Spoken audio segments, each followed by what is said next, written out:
A worker is on the 23-meter tall metal tower at Gangnam Station crossroad. The worker has been staying in the 1-meter diameter metal cage since June 10, 2019 to protest against the labor oppression of Samsung. He is exposed to noise and smoke of vehicles and pollution 24 hours every day. Why he is determined to fight against Samsung's no-union policy, risking his life? He got a dream job in 1982, but his dream became a nightmare when he became a labor union staff. Samsung oppressed him to maintain 80 years of no-union policy. Under the pressure of Samsung, Kim attempted suicide but miraculously woke up in 3 days. As Kim recovered, he reset his life mission to change Samsung's practice. Could he ever have predicted that it will cost him the happiness of his family? Kim was elected to Samsung Affiliates Union Establishment Promotion Committee chairman in June 1989. Samsung did not leave him alone. He was terrorized on March 16, 1989 at around 10 p.m. He got hit on the way home after the union establishment meeting. He was found around 4 a.m. on the following day by the road. He was hospitalized for 20 days. It was a message that he could die unless he gave up the unionization. Why Kim could not give up unionization?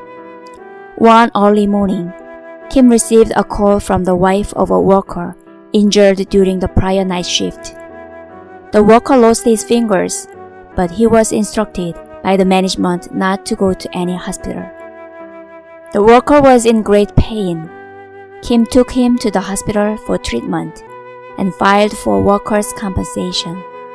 The doctor said the worker might have been able to keep his fingers if treated in time.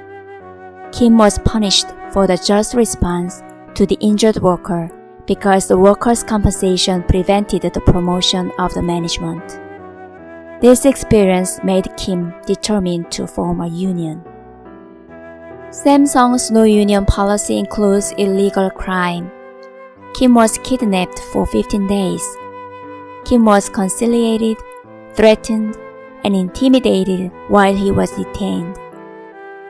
As Kim did not give up unionization, he was arrested on March 28, 1991 on the day of the union establishment general meeting. He was arrested by 2 police officers in plain clothes and terminated in the afternoon on the same day.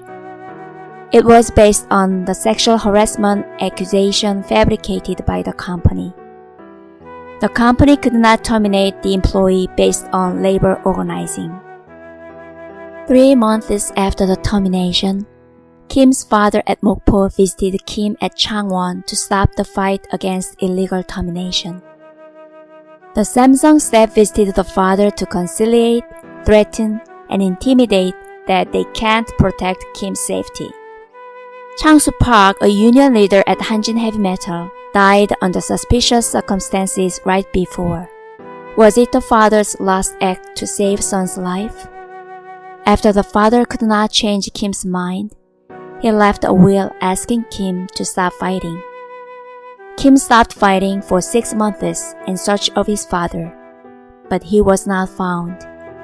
Kim lost his father because of Samsung.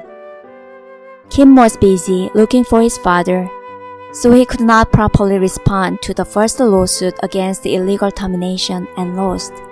Kim retained Jane Moon for the appeal case, but Kim could not participate in the trial. Moon was a famous human rights attorney at the time, and now the President of the Republic of Korea. Kim had the notarized testimony written by the victim of that sexual harassment fabricated, but it was not even submitted by the attorney Moon. Kim lost due to a lack of evidence. He filed a case directly to the Supreme Court. Samsung did not leave Kim's family alone as well. A wife of Samsung's staff wanted to meet Kim's wife on May 25, 1992. The wife of Samsung's staff brought a policeman in plain clothes who later kidnapped and sexually assaulted Kim's wife. Kim's wife is still suffering a social phobia. 15 days before the Supreme Court verdict, Samsung visited Kim to settle the case. Kim agreed to get reinstatement to his old job in exchange for dropping the lawsuit. Kim was sent to Samsung Construction in Russia. Kim was asked to give up unionization but did not agree. Samsung accused Kim of espionage, but Kim was acquitted by the Korean embassy in Russia. After Kim came back from Russia, Samsung offered Kim 1 billion won, about $900,000 in exchange for resignation, and promised not to protest and write against Samsung.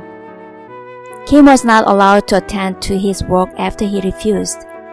He has been fighting against termination without a termination notice for 24 years and 5 months. Just because Kim asked for basic right to organize, Kim and his family's life was destroyed.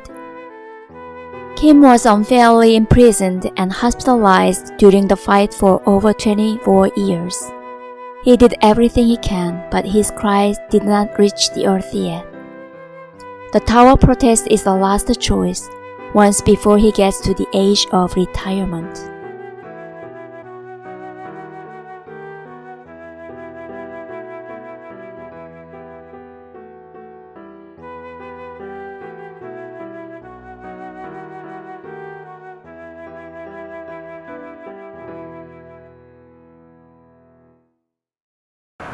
Even with the 55 days of fasting protest, his cries only echo in the air.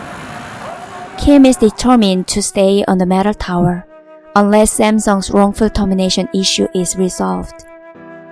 This is Kim's last message to Samsung. It is still not too late, Samsung.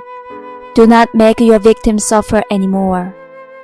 My comrades, beloved friends, if I die on the metal tower, please leave a small headstone at the tent by the tower.